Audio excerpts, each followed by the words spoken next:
This talk is about some of the key areas of the embodiment phase of awakening. Now, everyone calls the different stages of awakening different things. I say the first stage of awakening is the transcendent phase, where we're going up and out and experiencing reality in a transcendent way. We are going beyond the personal story and truly accessing reality, but we're bypassing, in a way, we're transcending the suffering and the separate self and the contractions and the traumas, and we get to experience what reality is. And then the second phase, which I call the embodiment phase of awakening, is often a lot more difficult. And that's where, instead of going up and out and experiencing reality, we start to come down and into the body and start to wake up the body. We start to clean out the vessel, ready for abiding awakening. And so this journey down into the body is a lot harder, because this is where we're storing all the content, all the things that make up the illusory self, such as traumas and conditioning and just imprints and the karma. So it can be a lot harder, this phase. And this is the stage of awakening that I talk to most people about when I'm doing one-on-ones and what I teach about. Sometimes I call myself an embodiment awakening teacher, because my focus is more on this stage of awakening and people needing support through this part. So there are certain key elements that become very sort of important during this phase of awakening that perhaps were not necessary in the earlier stage, in the transcendent phase of awakening. So I'll go through those different areas of what the embodiment phase looks like and the types of things that you're working on during this phase. And of course, everyone's awakening journey is slightly different. And so you might work on some of these things earlier on. It's always possible, but these are sort of the key elements to the embodiment phase. The first one is the nervous system. Now, we can do the transcendent phase of awakening with a dysregulated nervous system, and it can be dysregulated for a number of reasons. It could be some sort of medical issue. It could be from ADHD. It could be from trauma in the system, from early childhood trauma even. So there could be some type of dysregulation in the nervous system, which is basically making you not be able to rest deeply, to get in the parasympathetic nervous system and rest. Something is blocking your ability to do that, that's happened in the past. And so this phase of awakening really asks you to focus on regulation of the nervous system. Now, we can do the previous stage of awakening without the nervous system really being a consideration, because we're really transcending all of that, the body, the nervous system, all of its content. So it's not really applicable in the earlier phase.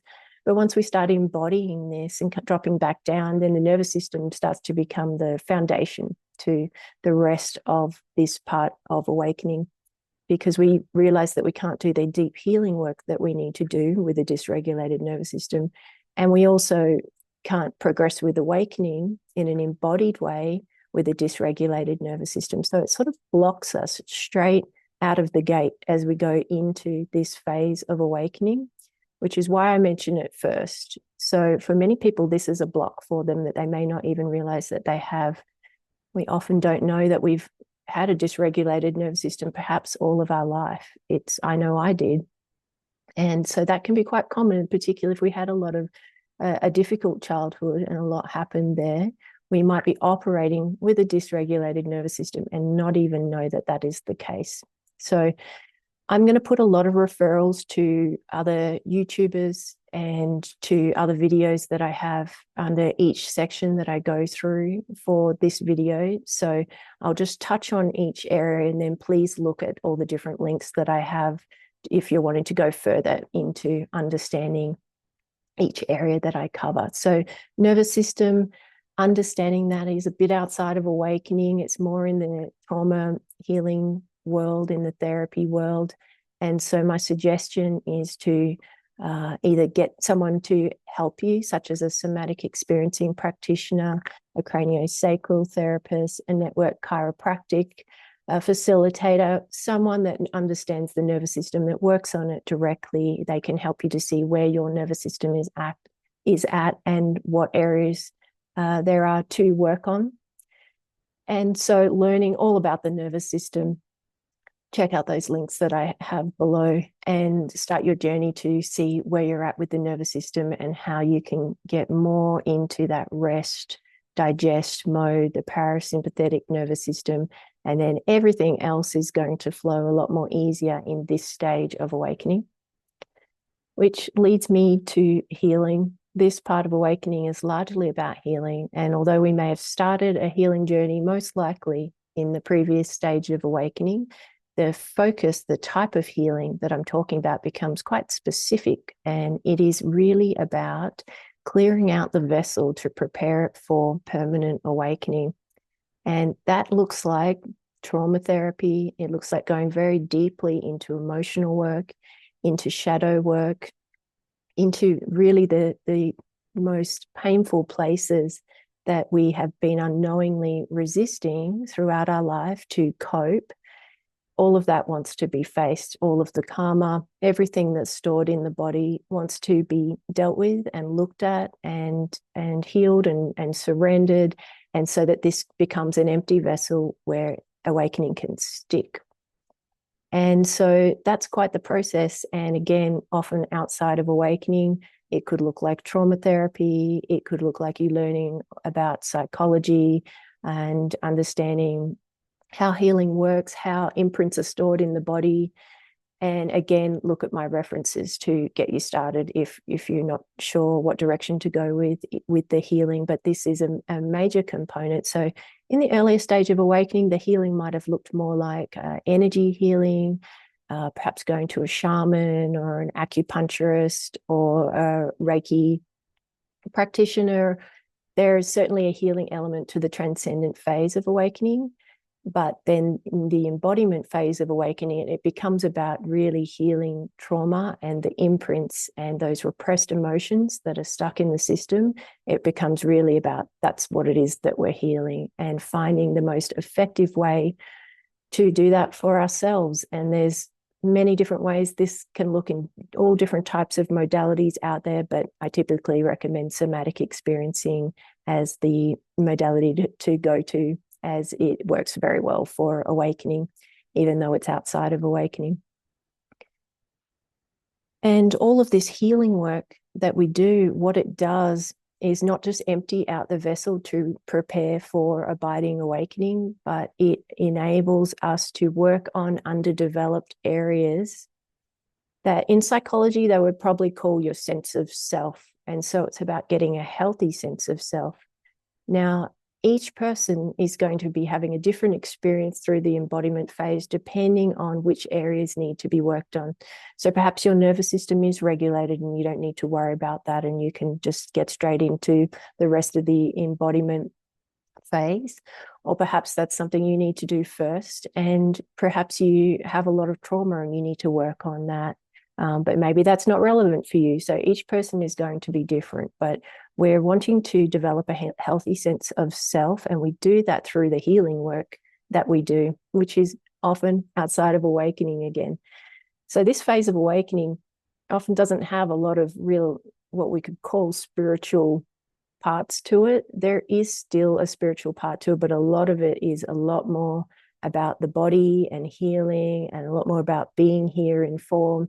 It has quite a different feel to it. It doesn't feel as spiritual, but that's okay. It's just the way that it is. So we want to develop a healthy sense of self. What does that look like? It looks like self-trust, self-love, self-worth is a big one, self-confidence, self-esteem, self-care, self-compassion, all of the selves, which sounds kind of counterintuitive, but for awakening, as far as non-duality is concerned. But this wants to be developed. If there's any of those areas that are underdeveloped, this will want to be worked on quite early on in the embodiment phase of awakening. We have a lot of trouble letting go of the illusory self if it's not stable in the psyche in these areas. And we're not looking for perfection, and we're not looking to create a new identity. We're looking for a healthy, stable sense of self, stability in the psyche. And so any of those areas that haven't been worked on through life or taught to you from parents will be asked to be worked on early on in the embodiment phase of awakening. And you just develop those underdeveloped areas. And again, this could look like being in therapy, or it could look like you learning how to develop self-worth on YouTube, following people on YouTube. But that wants to be developed so that you have all of that. You're a highly functioning human, and you have stability in the psyche before things start to really deconstruct and let go. And that way we have a lot less problems as far as how difficult awakening is going to be and how destabilizing it's going to be. So the sooner you develop those underdeveloped areas, the easier the ride is, the rest of the path is with awakening. The spiritual practices that we do can often change in this phase, particularly meditating is the key change. So we may have been meditating in a transcendent way. We may not have ever even thought about it before, but typically that's how we start out. And then it's asking us to switch up the meditation practice to meditate in an embodied way so that it supports the embodiment process, which is really about focusing on an anchor point in the body and starting to wake up the awareness that's in the body rather than just accessing it in a transcendent way. So we're not making any of these practices right or wrong. It's just certain stages of awakening, certain practices are beneficial, and then they become not so helpful as we progress, and we've got to know when to put things down and pick up new practices to support where we're at, so that we continue our progression with awakening. I've made another video on how to do embodied meditation, so I'll refer to that in the description, so that walks you through that process. Other spiritual practices for the embodiment phase will include a practice where we are assisting in the deconstruction of the identity which is taking place, which is a big part to this phase of awakening. So previously, when we were transcending the identity, not much, if any, of the identity structure is actually falling apart. We're transcending it, we're bypassing it. In this phase of awakening, it's actually falling apart. What makes up the identity structure is actually deconstructing. So doing practices to support that process. So meditating is one where we're accessing our being and seeing what is true experientially and understanding and waking up and remembering who we are. And then on the flip side of that, we are doing some type of practice where we're going into the content and actually pulling it apart through some type of contemplation practice, but also involving emotional work. And this could involve breaking beliefs, examining contractions in the body, feeling into repressed emotions.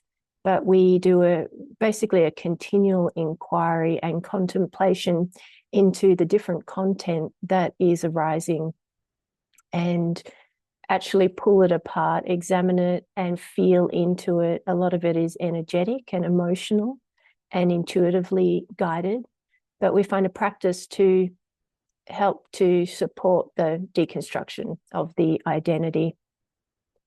And as we deconstruct that identity, as that process is happening, our life will change, things will drop away and change. And this is also a part of the embodiment phase of awakening. So relationships ending, jobs changing, moving where we live, all kinds of things will change.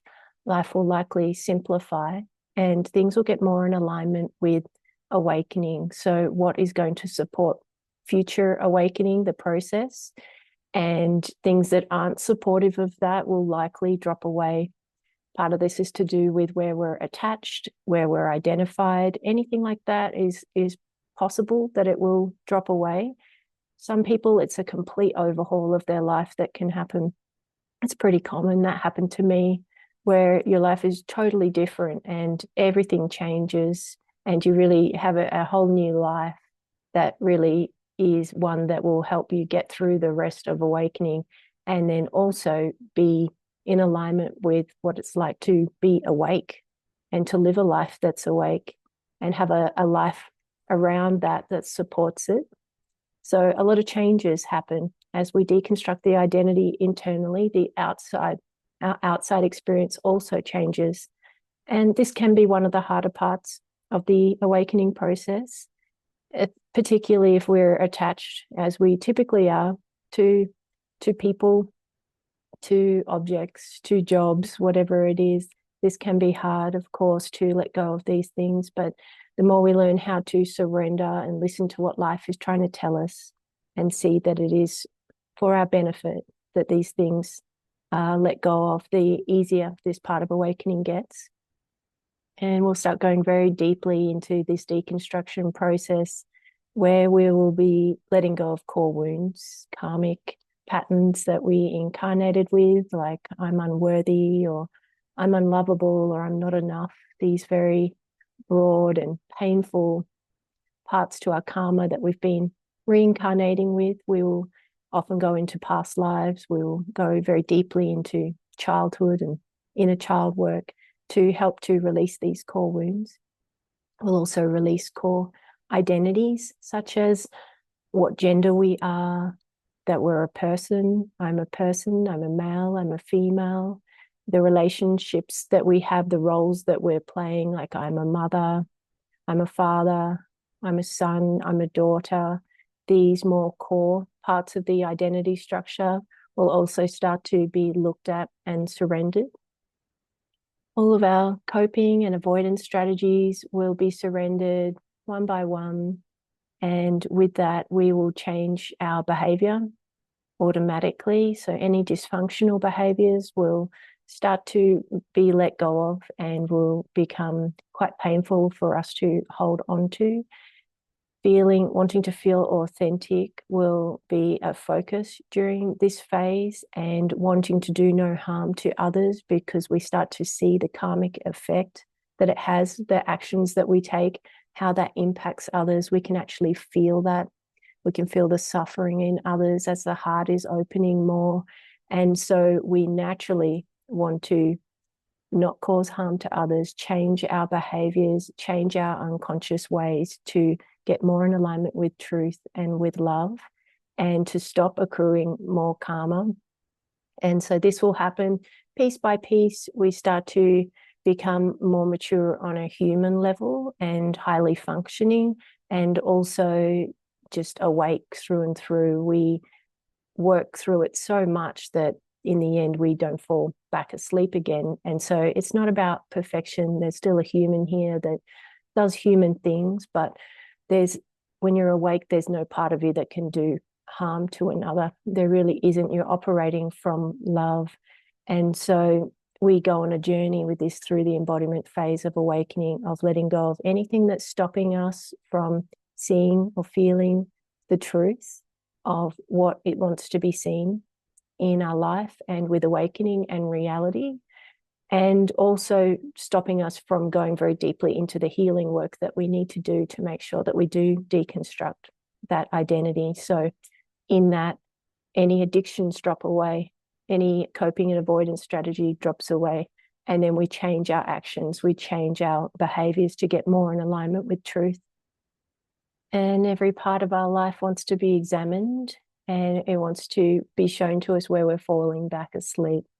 So perhaps we can stay awake when we're on our meditation cushion, when we're on our own at home. We've got to that point where we are getting good stability in awakefulness, in being awake and conscious when we're at home. And then perhaps when we go out into the world, it becomes more difficult and things put us back to sleep. And so every single area of life wants to become embodied. It wants to be a part of this process and will during this phase of awakening. And this will look like going out into the world and facing things and seeing what puts you to sleep, what still needs to be healed, where there's a belief or an identity that wants to be looked at. So every relationship will be examined. It will see, is this relationship healthy? Is it toxic? Does it need to be let go of? Is it not supportive of awakening? Everything will be examined, every single friendship and family member and everyone you know, every relationship will have the light of illumination shone on that relationship to see, can this survive the awakening process that you're going through? Is it helpful for awakening? Is it in alignment with truth? And so we go through this process of every relationship, the jobs, the hobbies, every part of our experience as we go out into the world is examined and looked at and seen.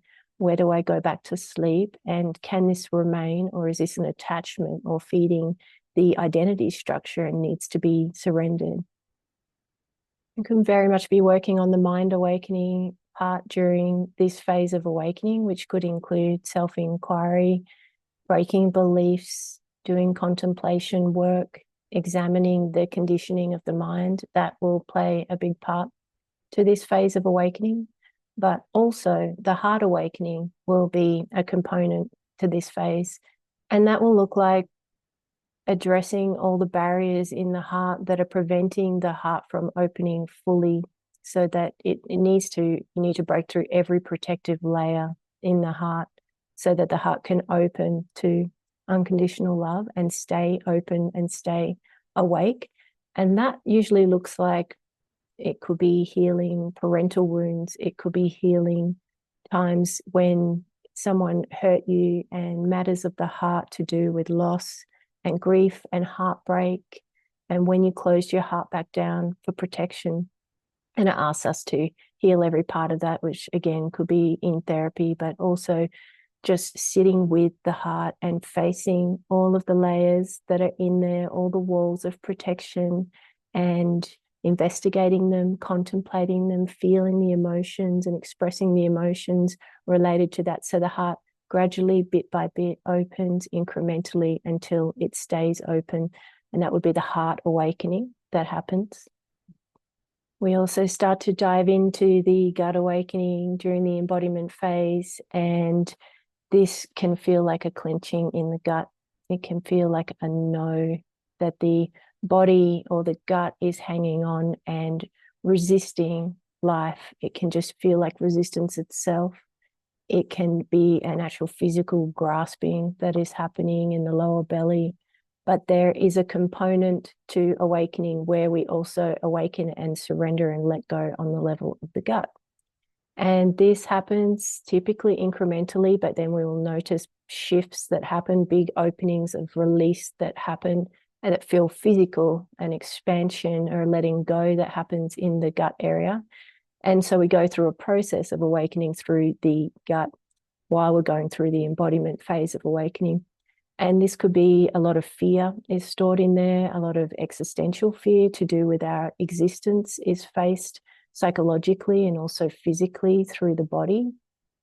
And it could be a lot to do with our resistance to life, our resistance to being in form, our resistance to incarnating or reincarnating, our resistance to awakening, but basically a lot to do with resistance stored in the gut will be worked through this process, and then we'll continue on past where the permanent awakenings happen. It's quite a long process, the gut awakening.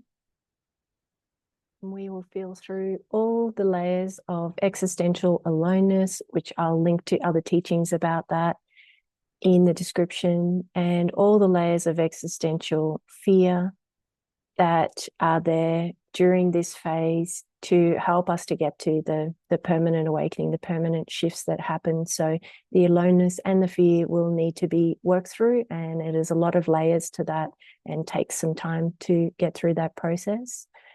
And so, as you can see, there is a lot that happens in this embodiment phase. It is a lot of healing work that is going on, which may look like therapy and be outside of awakening, or could look like you understanding psychology and family dynamics and learning about narcissism and all kinds of things to learn about how your identity structure was made and then how to deconstruct it, how to pull it apart. And so a big part of this is about healing, and a big part is about deconstructing the identity. And then it's about putting it into practice and applying it in the world. So we're not just awake when we're at home or on our own, but then we can integrate it into every single aspect of life and stay awake through and through in every single area of life. So that's quite the process to be able to complete all of that, but it's totally achievable. Awakening makes it possible. It allows you to get through some very deep unconscious material, and you really need to face it all. Everything hiding in your shadow, everything about yourself that you haven't wanted to face up to this point, all of it will want to be seen. Every single little piece will want to be faced and loved and included in the one. And so it's a very interesting process, but can be quite challenging at times. But this just gives you some indication of the key aspects of the embodiment phase.